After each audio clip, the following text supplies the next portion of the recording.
Joseph forgives his brothers. The air in Egypt was warm and heavy, but inside Joseph's heart there was a storm unlike any the desert winds could carry. Years of separation, betrayal, and hidden identity had brought him to this moment. His brothers were here, standing before him once again, unaware that the man they addressed as governor was the same brother they had once sold into slavery. Benjamin, his only full brother, was among them now.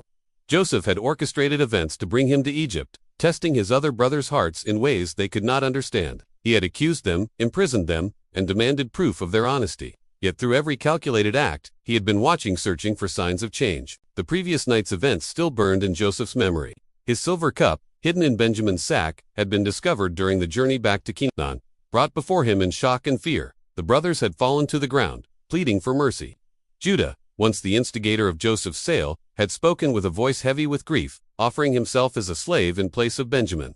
His words had pierced Joseph's heart, for in them he saw a man transformed, a man willing to sacrifice himself to protect his father's pain. Now, Joseph could no longer contain the tide of emotion rising within him. His attendants, sensing something unusual, looked at him in confusion. Suddenly, Joseph raised his hand and commanded, "Leave my presence, all of you."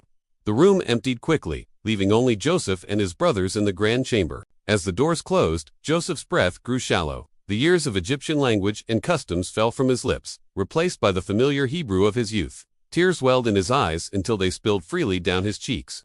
His voice trembled as he said the words his brothers could scarcely believe. "I am Joseph. Is my father still alive?" The brothers froze. The sound of his name struck them like lightning. They stared at him, speechless, their minds scrambling to reconcile the Egyptian ruler before them with the young boy they had last seen in chains. Their fear was palpable, for they knew the power he held. Seeing their terror, Joseph stepped forward. "Come closer to me." Slowly, they obeyed, still uncertain. He repeated himself, his voice softer now. "I am your brother, Joseph, the one you sold into Egypt. But do not be distressed or angry with yourselves for selling me here, because it was to save lives that God sent me ahead of you." His words flowed like a balm over their guilt. "For 2 years now there has been famine in the land, and for the next 5 years there will be no plowing or reaping. But God sent me ahead of you to preserve for you a remnant on earth and to save your lives by a great deliverance. So then, it was not you who sent me here, but God. He made me father to Pharaoh, lord of his entire household, and ruler of all Egypt." The brothers listened, their shame mingling with awe. Joseph's tone was not one of vengeance, but of grace. "Now hurry back to my father and tell him, this is what your son Joseph says. God has made me lord of all Egypt. Come down to me, don't delay. You shall live in the region of Goshen and be near me, your children, your grandchildren, your flocks, and all you have.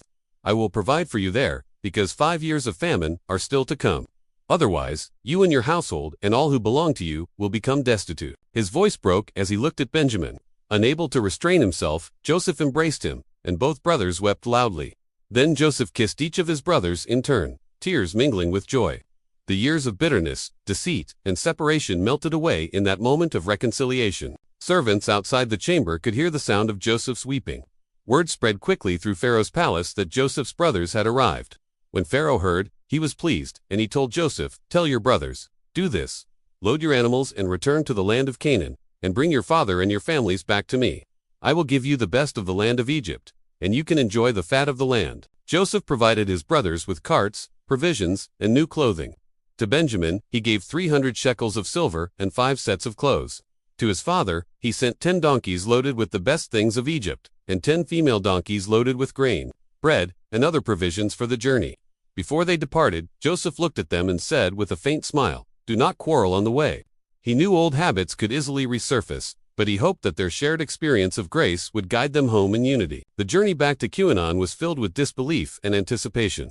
The brothers rehearsed in their minds how they would tell their father the unbelievable truth, that Joseph, his long-lost son, was alive and ruling over Egypt. They imagined his reaction, his tears, and perhaps his initial doubt. When they arrived, Jacob was sitting in the shade, weakened by age and the famine's toll. The brothers approached him, their voices trembling as they spoke. "Joseph is still alive. In fact, he is ruler of all Egypt." Jacob's heart nearly failed from the shock.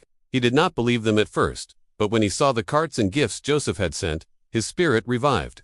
"It is enough," Jacob said, with tears in his eyes. "My son Joseph is still alive. I will go and see him before I die." Days later, the caravan set out for Egypt. Along the way, Jacob offered sacrifices to God at Beersheba, and God spoke to him in visions of the night. "Jacob, Jacob," the voice said. "I am God, the God of your father.